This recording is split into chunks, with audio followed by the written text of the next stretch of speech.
Good morning, boys and girls of the internet. Today is Wednesday, October 17th, 2018. I believe this should be vlog number 290.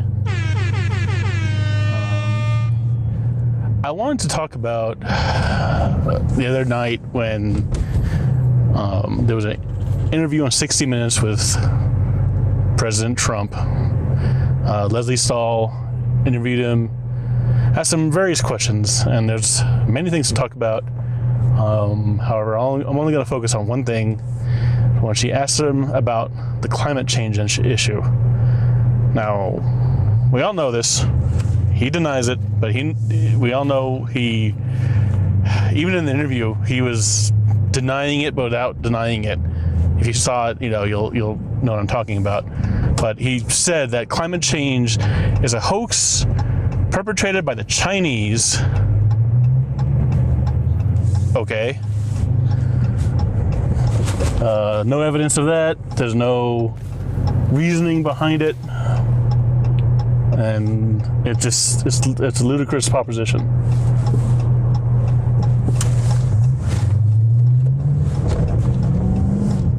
So, that being said, in the interview, Leslie Stahl did bring up a lot of good points and a lot of good, kind of pushbacks. I wish he had said some more things that she would have went a little further. Like for example, she was telling him, it's like, we have all these massive hurricanes now, and the scientists are saying that they're the worst. All these weather events are worse now than they ever have been in recorded time. And there's great evidence for that. We have the statistics for it. A lot of Republicans like to deny it. In fact, some straight up use stuff like, it's not big if it doesn't make landfall, or some crap like that. I'm like, what? But we have the stats. We know how to measure a goddamn hurricane. We know how to measure, how much fire burns down our West Coast. We know tornado season. We know extra floods. We can measure how much the coastlines are the water level is rising on them. We can measure this shit. It's not hard. Get a fucking ruler. I mean, there's more to it than that. But we have these measurements. Something is happening to the climate. The climate is changing, and over 99. There used to be the argument of 97% of scientists agree. Well, it's actually more than that.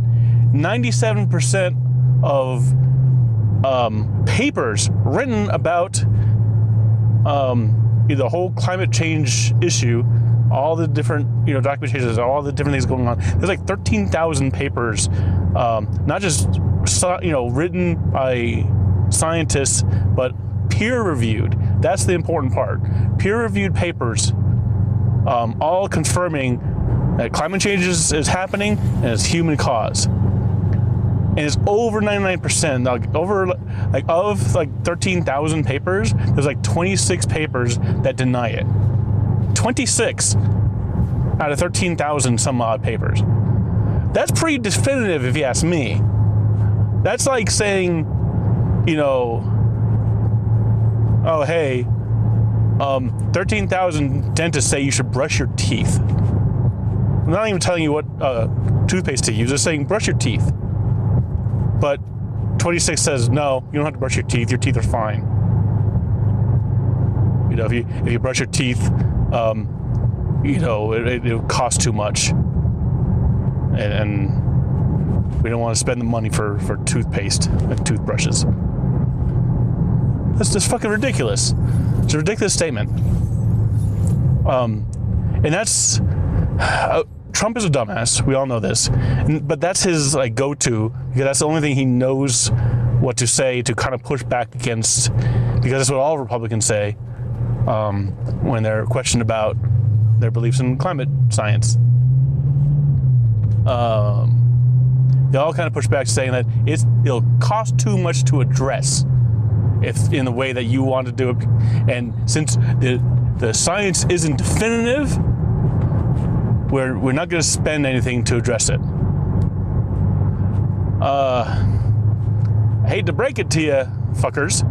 I hate to be super rude to you, assholes. But it's going to be expensive. It is more expensive now to fix the issues that we're having because of more and more extreme weather events because of climate change. The climate is changing. Weather events are getting more and more extreme, and it's costing us more money to fix. It's costing us lives to fix, to deal with it. People are dying because of the weather. People are dying, trying to rescue people. And go to wildfires in California. There's all kinds of, firefighters that die, trying to rescue people. There's mudslides. There's all kinds of things like that. And that's just in this country. We're talking about, there's a worldwide thing. There's not something that only America has to address. All of the world, every single country in this world agrees that this is something that we have to do something about. Some countries aren't equipped to really handle it or to really deal with it, in a meaningful way, because a lot of them are still up and coming countries in terms of, technology and their energy sources. But even still, they're catching up and in a lot of ways surpassing America in terms of green energy initiatives. Some people will say, like, oh, look at China, they have a shit ton of coal plants. Well, they've actually recently stopped. They had like plans for a bunch of coal plants to go up, but they like put a halt to that, and they're like, we're not going to have these coal plants. We're going to have greener energy sources, and they're just straight up doing it. In one point in the interview with Leslie Stahl and Trump, Leslie asked him, she was going on about this is what's happening in the world, blah blah blah, and Trump, of course, he's a fucking idiot, but he goes into this same kind of thing that he always says when he can't point to something specific. He always says people say this. People say, that's not the case. And Leslie's straight up said, what people? And Trump's like, believe me, there's some people. He always says it because, he always says that either that or I'm hearing these things or this is what people are telling me. And no, it's not the case. I know this will never happen, but I really, really love to see someone sit down and go, okay, Trump, let me explain this to you. And don't interrupt, but this is what's happening in the world. These are the numbers. These are the scientists that agree with it. And all the ones that are siding against it, they're the extreme minority and so extreme to, it's like a hair on your head. I know he'll love that analogy because he loves his hair, his dead wombat on his head. And just kind of, because right now he's a leader of the free world. And unfortunately, I don't expect him to do anything about it because he's a fucking idiot and he's in the pockets of, big business and oil companies. All Republicans are. And I have to believe that whenever Republicans, anti-Republicans kind of say all the bullshit they say against climate change, I want to say that a lot of them, in their heart of hearts, know that what they're saying is bullshit, but they're being paid to say otherwise. I was watching one of the videos I was watching last night, kind of was talking about the same thing, about that interview, and one of the things that were said was, some conspiracies about when they talk about climate change, and some people talk about conspiratorial things. They say, oh, all the climate scientists saying that there's climate change, they're just doing that for money, because if climate change is real, that means they can get more government grants, to research it. First of all, climate scientists are going to be needing to research climate anyways, because climate is a thing that doesn't stop, first of all. Second of all,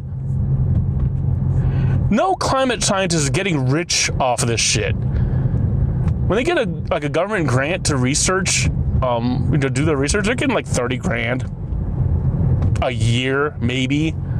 They're not getting rich off it. The motherfuckers are getting rich off of denying that there's climate change are the fossil fuel companies. They're the ones that they spend a couple of $1 million to buy off politicians to deny that this shit's happening, and they push the politicians to cut, their regulations, to give them tax breaks, and to kind of push for to use more fossil energy rather than use cleaner energy. And the couple $1 million they spend to buy some politicians, they're reaping billions of dollars in revenue and profits because of it. They're making record profits. They have been for years. The fossil fuel companies are not hurting. Coal might be hurting, the coal workers, but coal is dying anyways. It's inevitable. Another stupid thing that Trump was mentioning in that interview was the cost of moving to cleaner energy. And he said, "Oh, I don't want to spend the dollars, and I don't want to lose the jobs." That's the point where I was kind of disappointed in Leslie Stahl that she didn't jump in with the actual facts of the matter, that the clean energy sector is growing faster than fossil fuel energy, which means it's more profitable, and you can have more jobs in it. The job growth in that sector is booming. Well, and it can boom if you push the right initiative. Can't speak. It can boom if you push the right initiatives towards it, the right policies towards it. It's proven that, look at not only all these other countries, but what is this guy doing? You're on the wrong side of the road.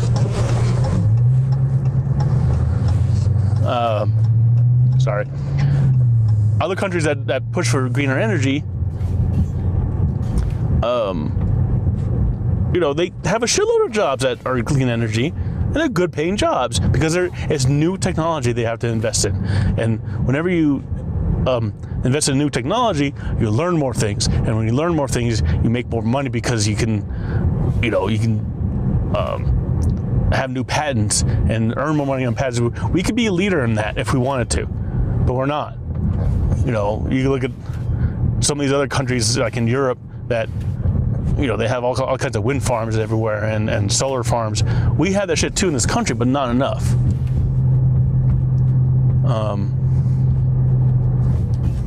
People always kind of point to the failed deal where Obama, when he was president, he tried to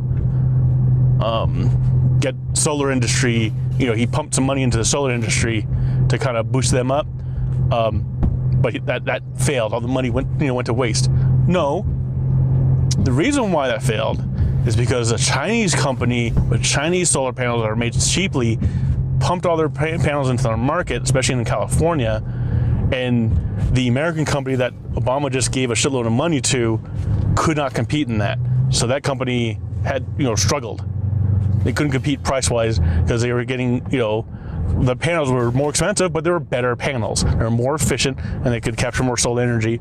But nobody wanted to hear that because people would rather spend a quarter of the price for the solar panels, and even though it's not as efficient. So that's what happened. A Chinese company dumped all kinds of solar panels onto us, and it, kind of fucked us up. And God, I can't wait for 2020. Give us someone who understands science, someone who trusts science. The thing about science is nothing's ever perfectly 100% because it can't be. There's nothing truly 100% in the world of anything. It just is not a perfect world. You can't have perfect science of, having 100% of scientists exactly agreeing on something. But 13,000 plus documents minus 26 papers is pretty close to 100% if you ask me. That's right on the fucking line. If you drew it out on a fucking graph and the 100% mark is right there, but you couldn't get to 100%, you squint your eyes, it's 100%. That's as close as you're going to get as a consensus. Of course, Republicans can't do anything about that because they're bought and paid for. So we're going to kick these Republicans out of fucking office. November 6th is coming soon. There's plenty of good progressives and even regular Democrats, even if they're not as progressive as I would like. Look at their platform on energy. Make sure that they're for cleaner energy initiatives and vote. Vote blue. Because at least, even if the Democrat in your district for either House or Senate, whatever, even if they don't really have a platform on clean energy, vote blue anyways, because at least that will give power to the Democrats, and allow them to at least push that kind of thing forward over the next 2 years. Because I know there's a lot of Democrats that want to push for that, but they can't because they don't have power right now. So definitely vote blue this midterms. This is without a doubt the most important midterms of recent memory, at least in my lifetime. A lot of people don't vote in midterms because they think, it's not going to do anything. But I think with how politicized everything is in this country now, either one or two things are going to happen. Either a lot of people are going to come out to vote because they are a lot more politicized, or not as many people would come out to vote because they're tired of it. And I understand that. I'm tired of politics too. It's so much. It's everywhere. Even in regular nightly talk shows, late night talk shows, they never used to talk about politics all that much. They mentioned politics a little bit, but now it's majority of the program have to mention politics at least, at some point, and it's pretty ridiculous. So I understand you get tired of politics, but this is important. We can't have these science-denying, backwards-ass, bigoted-ass, greedy-ass Republicans hold power for another 2 years. We can't. And then I'm extremely serious about this. If I had the time and energy, I'd be out there knocking on doors for people. But here I am in New Mexico, where we're already a blue state. I'm pretty sure most of our representatives are going to be blue anyway. So knocking on doors in my neighborhood is not going to do anything. I wish I can go over to Texas and make sure Ted fucking Cruz is kicked out of office. Everybody in Texas who might listen to this, go vote for Beto O'Rourke. And there's so many other great blue progressives in this country. If you're in New York, vote for Alexandria Ocasio-Cortez. I think in West Virginia, there's Richard Ojeda. He's a good congressman that needs to be voted in. And there's so many other. But please, we need to do this. We can do this. I truly believe we can do it. And we need to put fucking Trump in his place. Anyway, that's it for my rambling for today. Sorry, I kind of went off on a big tangent there. Not really related, but that's it for today. I'll talk to you all later. Everybody have a good day. I love you.